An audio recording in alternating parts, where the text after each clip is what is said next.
पाप करना पड़े, हिंसा करनी, बस धन चाहिए क्योंकि धन ही हमें सुखी कर सकता है। ये माया ने मूढ़ता पैदा कर दी है। धन से अगर सुखी होते तो ऐसा नहीं कि धनी नहीं है विश्व में, उनको खुद पता नहीं कितना धन है, लेकिन चित्त जलता रहता है, सदैव अशांति बनी रहती है। क्यों? क्योंकि जो धन चाहिए वो नहीं है, वो निर्धन है। कबीरा सब जग निर्धना, धनवंता नहीं कोई, धनवंता सोई जानिए। जिसके पास नाम रूपी धन है प्रभु का, वही धनी है। आप इस बात को अच्छे से समझ लीजिए कि जब आप प्रभु से विमुख होते हैं तो जितने शुभ विनायक अशुभ विनायक चाहे जो कुछ कर लो, वो तुम्हें सुखी नहीं रहने देंगे।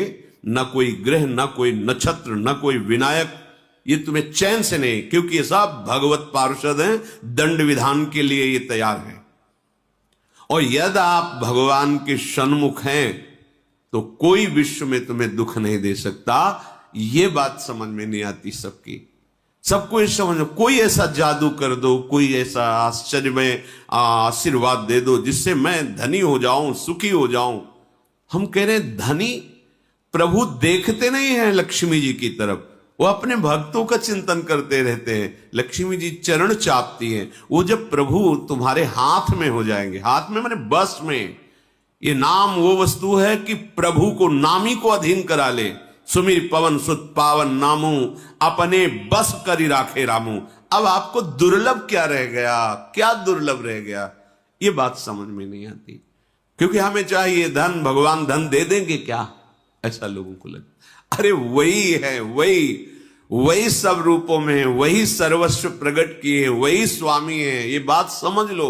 तुम्हारे समस्त दुखों की निवृत्ति का एकमात्र उपाय भगवान का आश्रय लेकर नाम जप करना। यदि हमारे हृदय में ये 11 बातें उतर जाएं तो हम शरीर रहते हुए परमानंद में निमग्न हो जाएं, जिसे परम आनंद कहते हैं। पहला, एक, जीवन का तुम्हें एक लक्ष्य चुनना होगा कि मुझे भगवत प्राप्ति इस जन्म में करनी है।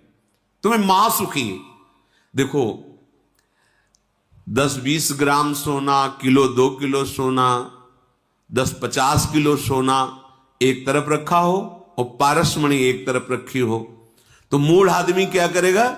वो सोचेगा इतनी बड़ी पारसमणि इसको ले क्या करेंगे, 50 किलो सोना ले लेते हैं। लेकिन वो ये नहीं जानता कि अगर पहाड़ का पहाड़ लोहा हो और ये छुआ दो तो सोना बन जाएगा। और जो चतुर है वो क्या करेगा? मणि लेगा। नहीं, सोना नहीं चाहिए। क्यों? हम जितना चाहेंगे उतना सोना बना लेंगे। हमें पारसमणि मिल गई, हमें प्रभु कृष्ण मिल गए, हमें भगवान मिल गए। ये जिसने सृष्टि बनाई, एक पलक झपकते, अब मुझे क्या। पर हमारी मूढ़ता नहीं जाती। हम सृष्टि के कुछ भोगों के पीछे अपने महामंगल विधान करने वाले भगवान को भूल जाते हैं। भगवान का लक्ष्य ही नहीं बनाते कि मुझे प्रभु चाहिए। एक तरफ संसार के भोग और एक तरफ प्रभु। पहला नंबर, आपको ये निश्चय करना होगा कि मुझे प्रभु चाहिए। ये सब अपने आप मिल जाएगा। प्रभु के प्राप्ति के मार्ग में चलने पर ही ये मिलने लगता है।